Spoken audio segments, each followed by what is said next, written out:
tu suis ta sœur? Allez, c'est parti, Corentin. Ouais, c'est parti, la queue leu. Noémie souffre du syndrome de Rett, qui est un désordre neurologique grave et évolutif. Viens, Noémie, viens. Les capacités qu'elle a aujourd'hui, elle peut les perdre. Elle a déjà perdu la parole, elle a déjà perdu l'usage des mains. On se demande aujourd'hui ce qu'elle va perdre demain. C'est bien. Ouais, ma belle.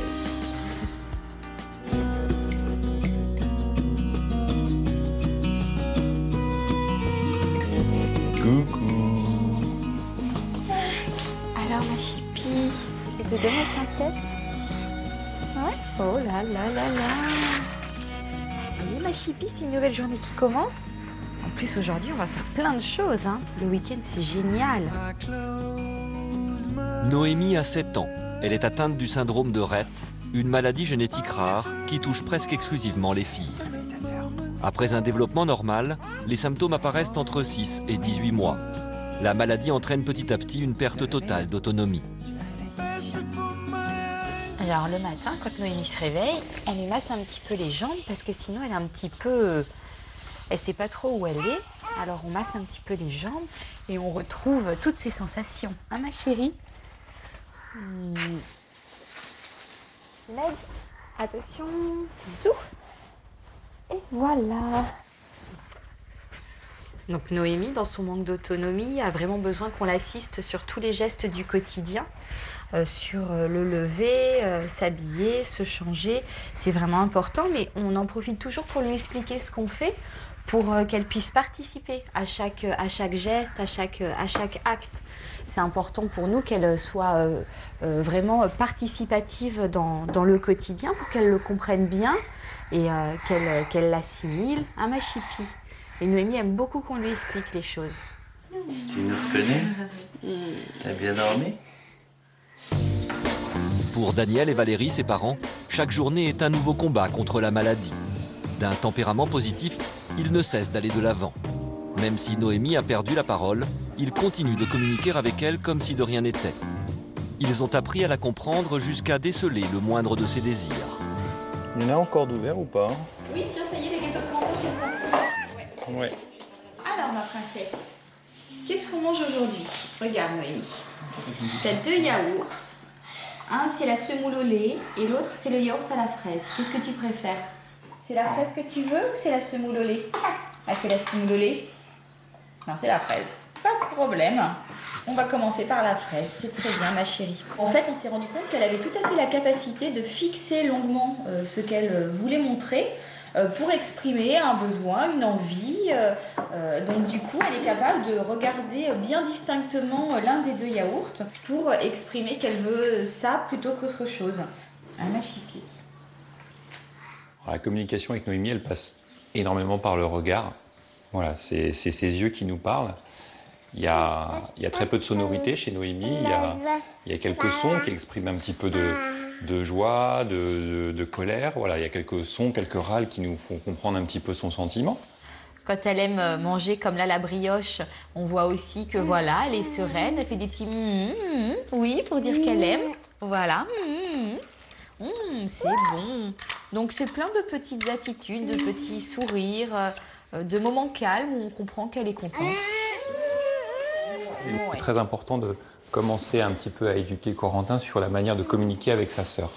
Il comprend qu'il faut insister des fois dans la recherche de communication avec sa sœur. Quand il joue avec elle, quand il lui tend un objet, il insiste parce qu'il comprend que c'est différent avec Noémie déjà.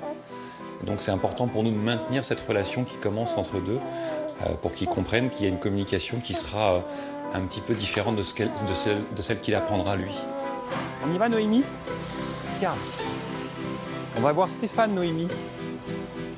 L'un des enjeux majeurs pour les parents de Noémie est de lui faire conserver ses acquis le plus longtemps possible, et notamment la marche. Pour cela, Daniel l'emmène une fois par mois chez un ostéopathe agréé. Il est fatigué. Il est KO un petit peu. À montrer un petit peu comment ça bouge tout ça, hein? tu vas me dire ce que tu en penses. L'école, en fait, travaille avec elle un petit peu des mouvements respiratoires. Ils essaient de lui faire contrôler en fait, sa respiration parce que de temps en temps, elle part en hyperventilation. Quand elle avait du mal à gérer ses émotions. Là, maintenant, elle a l'air effectivement d'être un petit peu plus disponible au niveau de sa respiration et d'être moins gênée. Ce qu'il faut absolument éviter, c'est la rigidité. Ça, c'est un petit peu l'une des conséquences de ce syndrome. Et plus on retarde cette étape, mieux c'est pour elle. En fait. Rien que de se souvenir de ce qu'elle pouvait faire avant est une souffrance un peu au quotidien. Voilà, de temps en temps, on repense que Noémie pouvait utiliser ses mains pour manger toute seule, etc. Pas de façon très fine, mais elle avait cette autonomie-là. Donc déjà de penser à ce qu'elle a perdu est compliqué à gérer au niveau émotion. C'est très difficile effectivement de se projeter sur l'évolution de la petite. Te redresse ma chérie, regarde. Te redresse. Te redresse. Ah, puis toi, t'es participative, hein. Tu montres à Stéphane, c'était bien?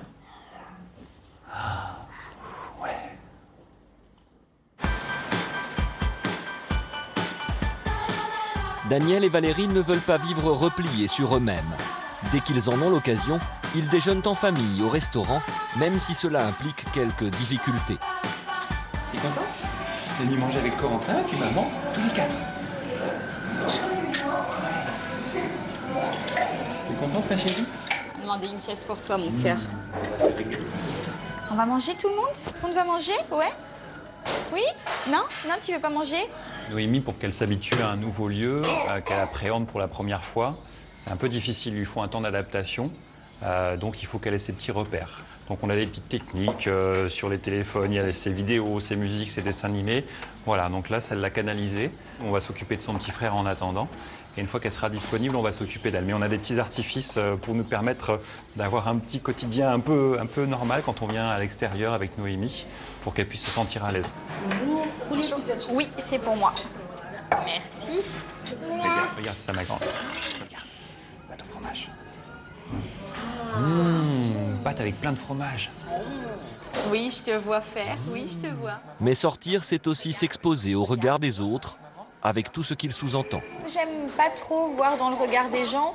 Moi, c'est effectivement ce ouf. Heureusement que c'est pas chez nous, parce que c'est vrai que voilà, je pense que si j'étais à leur place, je dirais sans doute ça aussi. Et malheureusement, voilà, c'est chez nous que c'est arrivé. Donc évidemment, c'est vrai que moi, c'est plutôt ça qui me met mal à l'aise. On n'a pas honte de se montrer. On n'a pas honte de sortir avec Noémie. Noémie est belle et on n'a pas envie de se cacher. Ça nous ferait priver de trop de choses simples de la vie.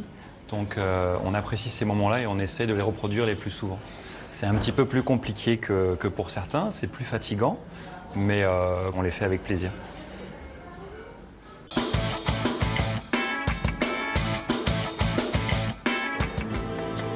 Regarde, on va rentrer et il y a Caroline qui va nous accueillir avec toute son équipe.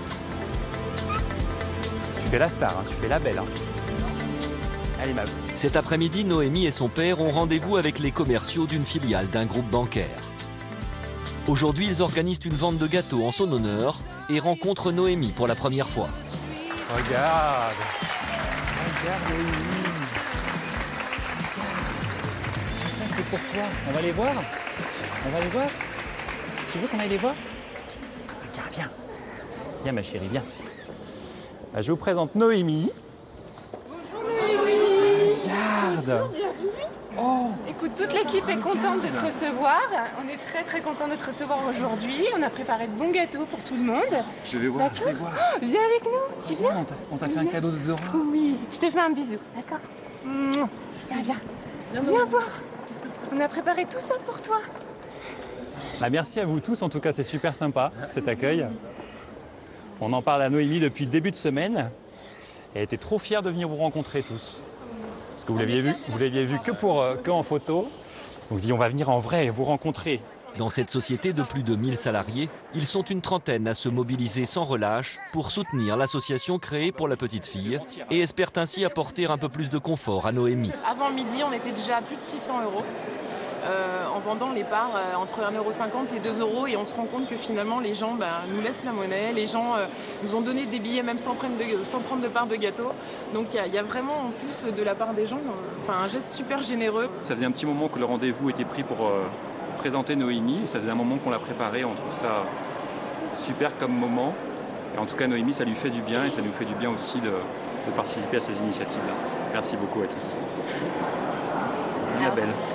Franchement, on a très envie de la serrer dans les bras, de lui faire des bisous et de lui dire qu'on est avec elle, avec ses parents. Et on a envie de la soutenir. Pour Noémie, pip pip. Et pour Noémie, pip pip.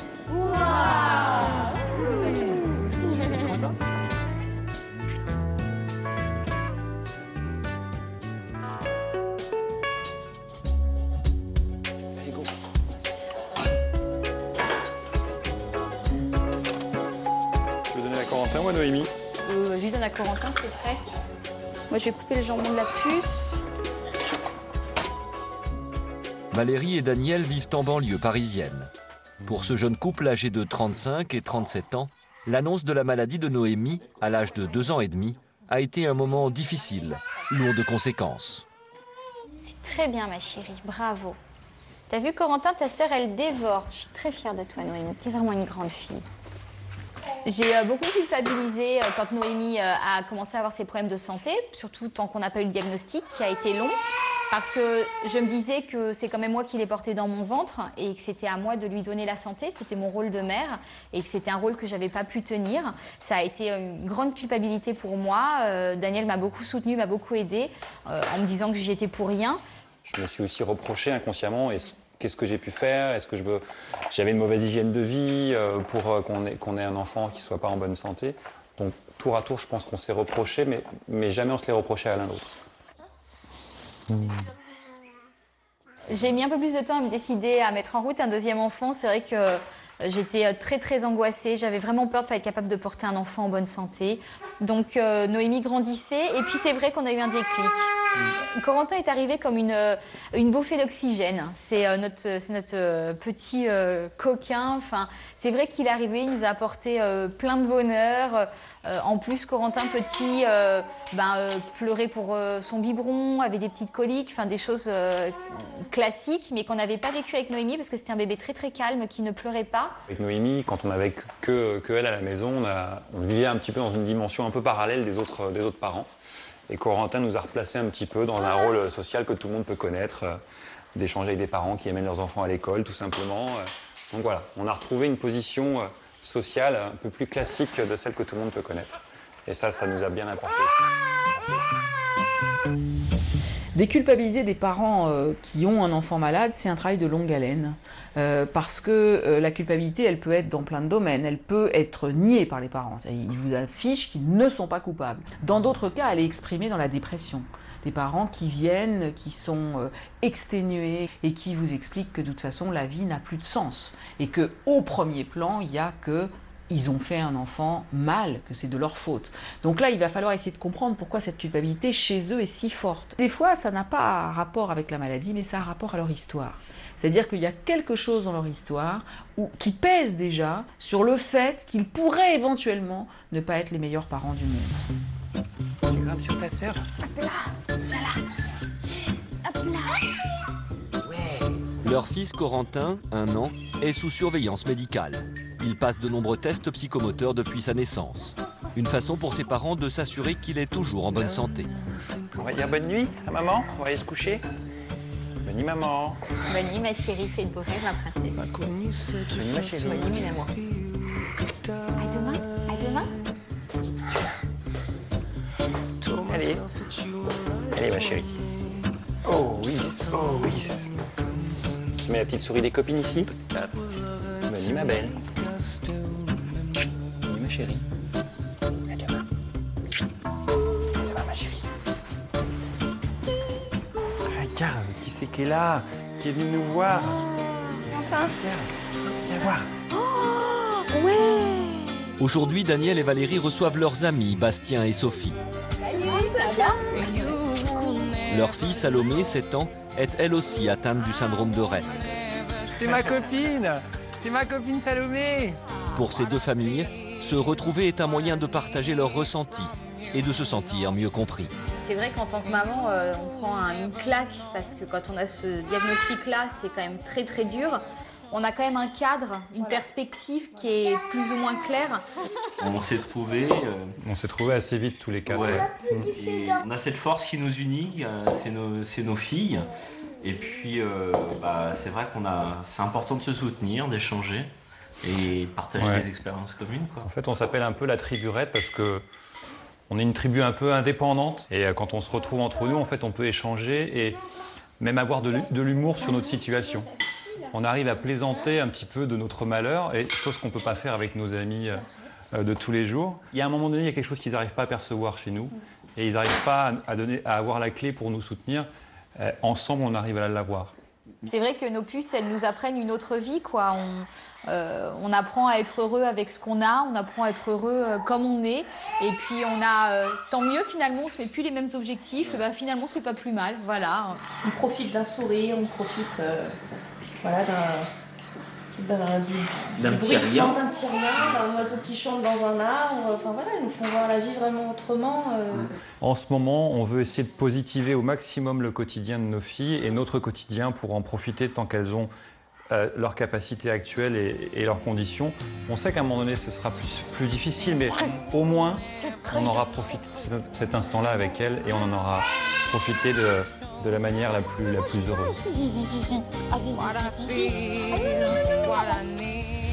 Cette émission est maintenant terminée. merci de l'avoir suivie avec nous. Je vous donne rendez-vous très vite dans Ma drôle de vie. Et d'ici là, vous pouvez nous retrouver sur notre site tmc.tv. À très bientôt sur TMC.